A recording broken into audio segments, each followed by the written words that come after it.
यह है एक आध्यात्मिक चैनल जिसके जरिए गीता ज्ञान, श्री कृष्ण ज्ञान, महानुभाव पंथ और पंच अवतार से जुड़ी सारी जानकारियां नीलू पटेल जी की खूबसूरत आवाज में आपको मिलने वाली है। श्री गोपाल कृष्ण मंदिर अमृतसर पंजाब की ओर से हम आप सबसे प्रार्थना करते हैं कि आप इस चैनल जिसका नाम है मोक्ष मार्ग को सब्सक्राइब करें और परमेश्वर श्री चक्रधर स्वामी जी की परम भक्त नीलू पटेल जी को अपना प्यार और आशीर्वाद दे और हमारी वीडियोस को लाइक और सब्सक्राइब करें ताकि नाम धारक और प्रभु भक्त अपने जीवन को सार्थक कर सके। जय श्री कृष्ण।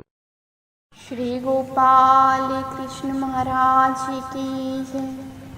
कोई मुझे मेरे प्रभु से मिला दे। अनुसरण लेने के पश्चात नागदेव स्वामी जी के पास रहकर उनकी तन मन से सेवा करने लगा। यही उसका जीवन ध्येय बन गया। सोते जागते सदा स्वामी की ओर उसका ध्यान बना रहता। सेवा दासी से जो कुछ समय बचता वह नाम स्मरण में व्यतीत हो जाता। इसके अतिरिक्त उसे और कुछ अच्छा ही ना लगता। चकोर की भांति अपने चंद्री को निहारता रहता एकटक। इसी से मन को शीतलता मिलती, सुख अनुभव होता। पर सोना जितना आँच में रहे तपे अधिक निखरता है और प्रेम में जितना वियोग हो, दर्द हो, उत्कंठा उसमें उतनी ही बढ़ती जाती है। मिलन की तरफ उतनी ही तीव्र पकड़ होती है। यही तरफ स्वामी उसके मन में जगाना चाहते थे। ईश्वरीय समीपे ने जहाँ नागदेव के मन को आखों तृप्ति से भरा, जीवन संभव के कारण जहाँ ऐश्वर्य भावना भी व्यवहार में उतर आई कि स्वामी उसे अति प्रसन्न है और उनकी सेवा का हर कार्य वही संपन्न कर रहा है। स्वामी ने नागदेव की इस त्रुटि को लक्षित किया। वह नहीं चाहते थे कि भावनाओं में हो आई इस दोष से नागदेव स्वतः अपरिचित बना रहे, बल्कि इसे वह जाने ईश्वरीय समीपे जाने व उसे बनाए रखने के लिए पल पल मिटना और एक लोभाती जलना पड़ता है। एक दिन नागदेव जी बैठे हुए थे। स्वामी जी अचानक ही कृत्रिम रोष से बोले, नागदेव तुम यहाँ से चले जाओ, तुम्हें हम एक पल भी यहाँ देखना नहीं चाहते। ये सुनते ही नागदेव हक्का बक्का सा रह गया, हैरान हुआ। मन में विचार किया कि ऐसी तो कोई बात ही नहीं हुई जो स्वामी जी मुझे इतना निष्ठुर दंड दे रहे हैं। पूछना चाहा परंतु साहस ना हुआ। थोड़ी देर बाद विनीत मृदा भाव से बोला, स्वामी आपके श्री चरण छोड़कर मैं किधर जाऊं? स्वामी जी बोले, नागदेव तुम कहीं भी जाओ ये हम नहीं जानते, पर तुम यहाँ मत रहो, आप यहाँ से चले जाए। पास खड़ी नागोबाई सा भी हैरान थी। वह कभी टुक स्वामी की तरफ देखती, कभी नागदेव की ओर देखती। नागदेव की आंखों में आंसू भरे हुए थे।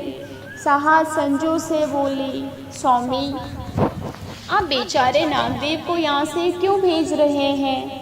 स्वामी ने कहा, बाई अगर ये हमारे कहने से अभी नहीं चला जाता ना तो फिर भविष्य में ये हमें दोबारा कभी नहीं दिख सकेगा।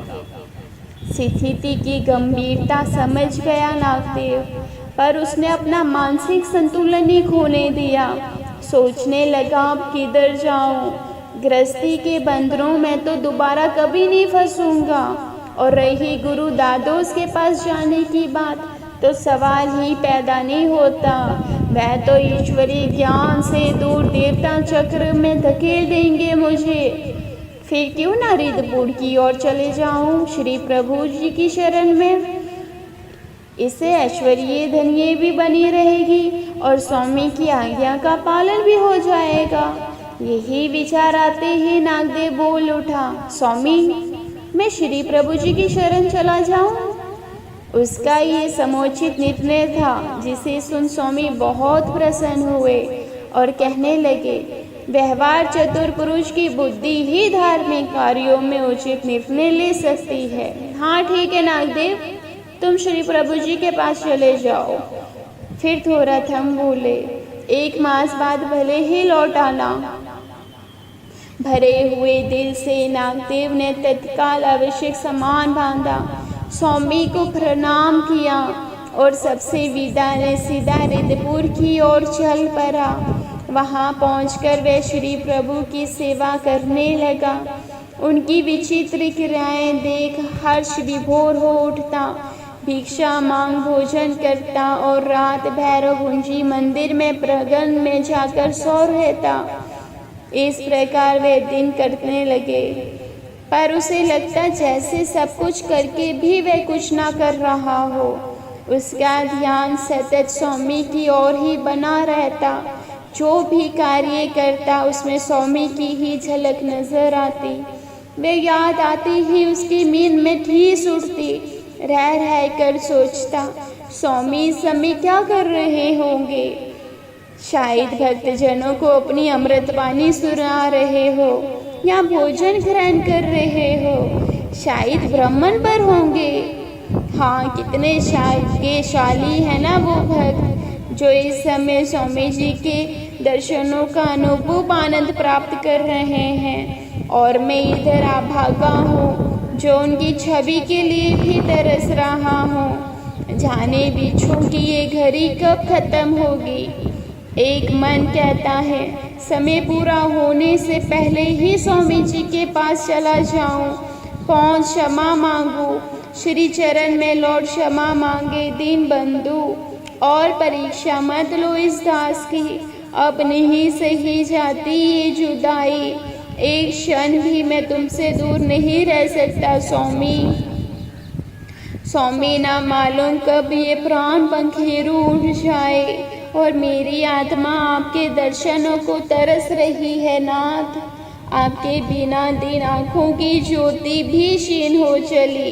संसार मरुथल सा सूक्ष्म लग रहा है। मेरी अंतरात्मा की क्षीण हो चली है। संसार मरुथल सा सूक्ष्म लग रहा है। यही पुकार इस आकाश को भेद कर अनंत ब्रह्मांडों में गूंज रही है। पर स्वामी आप तब भी चुप हैं। क्या मेरा दर्द आपको विचलित नहीं करता? स्वामी, आप मेरे बिना प्रसन्नता पूर्वक कैसे रह रहे हैं? आपका तो मुझ पर अगाध स्नेह है। आपने ही तो मुझे अपने श्री चरण में आश्रय दिया था। क्या अब सवेरे इस दास को हृदय से निकाल देंगे स्वामी? उन्हीं दिनों रिद्धपुर से कुछ भक्त स्वामी के दर्शन को आए तो उनसे स्वामी जी ने श्री प्रभु जी के विषय में पूछा।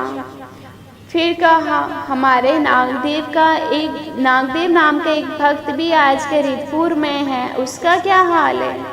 लोगों ने बताया, स्वामी वह तो आपसे मिलने के लिए उंगलियों पे दिन गिन रहा है।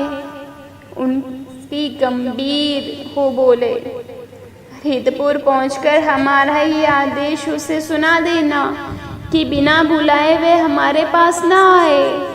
तरफ उठा नागदेव स्वामी का ये निष्ठुर दंड सुन के। अब तक उसे जल्द मिलने की आस थी, इससे तो वह वो भी टूट गई। मन डावाडोल सा हो गया, जैसे सारा धैर्य ही खत्म हो गया हो। सोचने लगा, मेरे बिना भला स्वामी का कौन सा काम अधूरा पड़ा होगा जो मुझे बुलाएंगे। इस निराश मन स्थिति ने तो ऐसा चिड़चिड़ा बना दिया कि वे खाना पीना भी छोड़ बैठा, निराहार पड़ा रहता, सतत स्वामी के चिंतन में फलत। थोड़े ही दिन में गाय का रंग भी बदल गया, शरीर कृश बनने लगा। हड्डियों का ढांचा, शारीरिक दुर्बलता ने मानसिक विवशता बढ़ा दी। दिन भर कोई मुझे मेरी स्वामी से मिला दे, मेरे श्री जगदर जी से मिला दे, बस यही जपता रहता। समय व्यतीत होता गया। फिर रिद्धपुर से कुछ भक्त स्वामी के दर्शन को गए तो उन्होंने बेचैन हो पूछा, कहो हमारा भक्त नागदेव कैसा है? सब एक साथ कह उठे, महाराज वह तो अब बस 1-2 दिन का ही मेहमान है। आप उसे अपने पास बुला ले, नहीं तो बचने की कोई आशा नहीं। स्वामी, उसकी ये दशा सच देखी नहीं जाती। हमारी प्रार्थना माने तो उसकी और अधिक परीक्षा मत ले। आपके नाम की पुकार करुण सवर में रात भर लगता रहता है कि उसे सुन हमारी रातें भी करवटें बदल में बीत जाती हैं। उस अंधियारे में जब वे विकल पुकार गूंजती है तो लगता है जैसे आपके वियोग में रिद्धपुर ही रो रहा हो।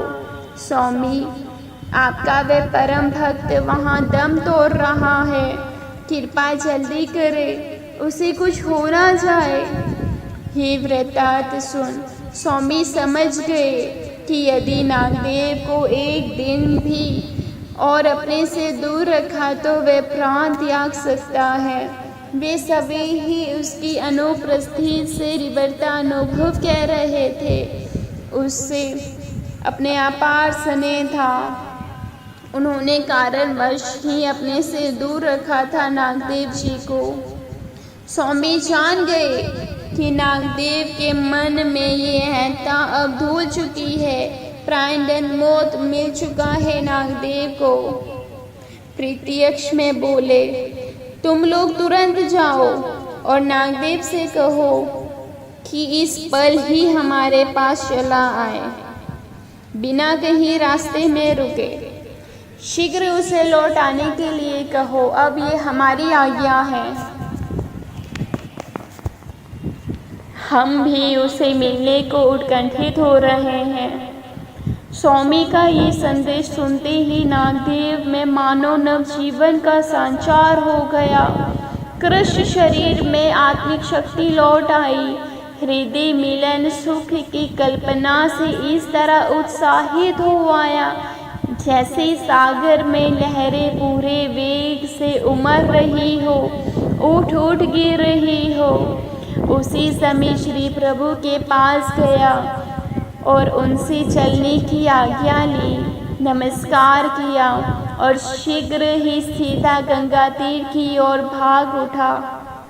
जब वे पैठण पहुंचा तो स्वामी चास नामक स्थान पर धर्मव्रता कर रहे थे। उसने दूर से उन्हें देखा। जाने पैरों में कैसी तो चपलता आ गई कि पलक झपकते दौड़कर पास जा पहुंचा।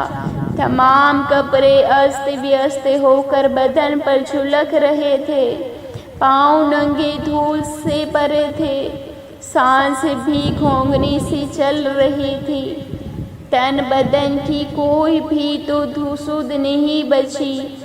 नागदेव सीधा स्वामी जी के श्री चरण में आ गिरा, लगा बिलख बिलख रोने। स्वामी भी उसकी दशा देख प्रेम से विहाल हो उठे। उठाते हुए बोले, उठो नागदेव उठो, हमें आलिंगन दो, हम तुमसे मिलने को बेचैन हैं। अंक में भर लिया स्वामी ने नागदेव को। आवेग की कोई सीमा नहीं, उत्साह का कोई अंत नहीं। अशुभ धुलक रहे हैं आँखों से और नागदेव उस पल को पूरी तरह जी लेना चाहता है, नहीं छोड़ना चाहता। आश्रय का ये बंधन लिपट लिपट जाना चाहता है स्वामी से कि पिछली सारी कमी पूरी हो जाए। स्वामी जब आसन पर विराजमान हुए तो नागदेव भी बच्चों की तरह उन्हें पास सटकर जा बैठा और उन्हें देख लगा पुन पुन रोने।